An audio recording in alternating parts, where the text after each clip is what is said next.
கிறிஸ்துவுக்குள் மிகவும் பிரியமானவர்களே, தீவிரவாதிகள் என்னை கடத்தி கொன்று போட்டாலும் பரவாயில்லை. என்னுடைய ரத்தம் பூமியிலிருந்து பேசும்.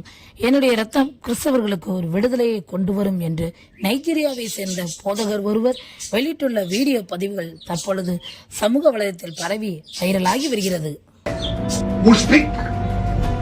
My blood will raise war that will lead to Christian liberation. நைஜீரியாவில் கிறிஸ்தவர்களை குறிவைத்து மிகவும் மோசமான தாக்குதல்களை நடத்தி வருகின்றனர். பல கிறிஸ்தவர்களை கொன்று குவித்துள்ளனர். நாளுக்கு நாள் அடக்க ஆராதனை பெருகியுள்ளது. இப்படிப்பட்ட சூழ்நிலையில் அங்கு தேவ பணியாற்றி வரும் போதகர் எசேக்கியேல் அவர்கள் வெளியிட்டுள்ள பதிவில், நாங்கள் தீவிரவாதிகளிடம் அன்பையும் இரக்கத்தையும் காட்டுகிறோம், ஆனால் அவர்கள் அப்படி எங்களிடம் நடந்து கொள்வதில்லை. அவர்கள் அடுத்து கொலை செய்யும் நபர் நானாக கூட இருக்கலாம். நான் என் குடும்பத்தாரிடம் மற்றும் சபை மக்களிடம் சொல்லிவிட்டேன். அவர்கள் என்னை கடத்தினால் நீங்கள் எந்த ஒரு தொகையும் செலுத்தக்கூடாது. என்னுடைய மரணம் பேசும். என்னுடைய ரத்தம் யுத்தத்தை எழுப்பும். என்னுடைய ரத்தம் கிறிஸ்தவர்களுக்காக பேசும். அந்த நாளை நான் எதிர்பார்த்து காத்திருக்கிறேன். But they didn't see. I don't know whether I'll be the next. But for me, I've already told my family, my members, if they kidnap me, nobody should contribute one kobo. My grave will speak. My blood will raise war that will lead to Christian liberation. That day is coming. I'm just waiting. ஒருவேளை என்னை தீவிரவாதிகள் பிடித்தால் நான் அவரிடம் சொல்லுவேன், என்னை சீக்கிரம் அடித்துக் கொள்ளுங்கள். எனக்காக யாரும் எந்த ஒரு தொகையும் செலுத்த மாட்டார்கள். என்னுடைய வீட்டிற்கு நீங்கள் சென்றால், என் தகப்பனார் ஏற்கனவே எங்களுடன் உடன்படிக்கை செய்துவிட்டார். எந்த தொகையும் தர முடியாது. தயவு செய்து அவரை கொள்ளுங்கள். அவர் ரத்தம் கல்லறையில் இருந்தாலும் மிகவும் பயனுள்ளதாக இருக்கும். அது இறுதி வரை எங்களுக்காக பேசும். ஆண்டவர் எங்களுக்காக அதை அங்கீகரித்திருக்கிறார்.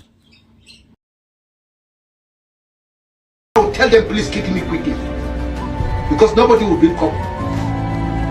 And if they call home, they will tell them our daddy covenant last week that we should never pay a kobo. Please kill him, because my blood will be useful while I'm in the grave. It will fight to finish it. And I know Jesus has approved that for me. தொடர்ந்து அவர், நான் மரித்தாலும் பரதீசுக்கு செல்லுவேன். அப்பொழுது இங்கு இருக்கும் முஸ்லிம்கள் தங்கள் நிம்மதியை தொலைத்து விடுவார்கள். அதுவே அவர்கள் இயேசுவிடம் வர வழி செய்யும். அந்த நாளுக்காக நான் காத்திருக்கிறேன். அதுவே என் ஆசை. எங்களை ஊடகங்கள் மற்றும் சமூக வலைதளங்கள் வழியாக எங்களை ஆதரித்த அனைவருக்கும் நன்றி சொல்லுகிறேன். தேவன் உங்களை கைவிட மாட்டார். எங்களுக்கு உணவளித்து துணையாய் இருந்த அனைவருக்கும் நன்றி என்று அவர் கூறுகிறார். Sent to paradise, but from paradise I will make the Muslim uncomfortable, that will lead them to repent and accept Jesus Christ as their personal Savior. That day is coming. That's my own desire of my heart. Thank you, my brothers. God is us. Those of you that you have supported us through the media, through the social media, God will never forsake you. Those of you that you have supporting us, God bless you. God bless you. God bless you. God bless you from my heart. God see us through. In Jesus' name I pray. எப்பொழுது வேண்டுமானாலும் தன்னை கொலை செய்து விடுவார்கள் என்று தெரிந்தும் தேவனுக்காக வைராக்கியமாய் பேசும் இந்த போதகரின் வார்த்தைகள் நம்மை மெய்சிலிருக்க வைக்கிறது. இது நம்மில் விசுவாசத்தை தூண்டுகிறது.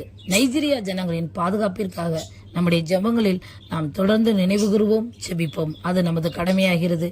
இதே போன்ற கொடூர சம்பவங்கள் இனிமேல் நடக்காமல் இருக்க தேவன் அவர்களுக்காக யுத்தம் செய்வாராக.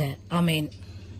இதே போன்ற தகவல்களை நீங்கள் தெரிந்து கொள்வதற்கு இந்த சேனலை தொடர்ந்து பாருங்கள், சப்ஸ்கிரைப் செய்து கொள்ளுங்கள். அது உங்களுடைய ஆவிக்குரிய வாழ்க்கைக்கு பிரயோஜனமாயிருக்கும். நீங்கள் ஜெபிப்பதற்கும் ஏதுவாயிருக்கும். உலக நிகழ்வுகளை இதன் மூலம் நீங்கள் தெரிந்து கொள்ளலாம். தேவன் தான் உங்களை ஆசீர்வதிப்பாராக. ஆமென்.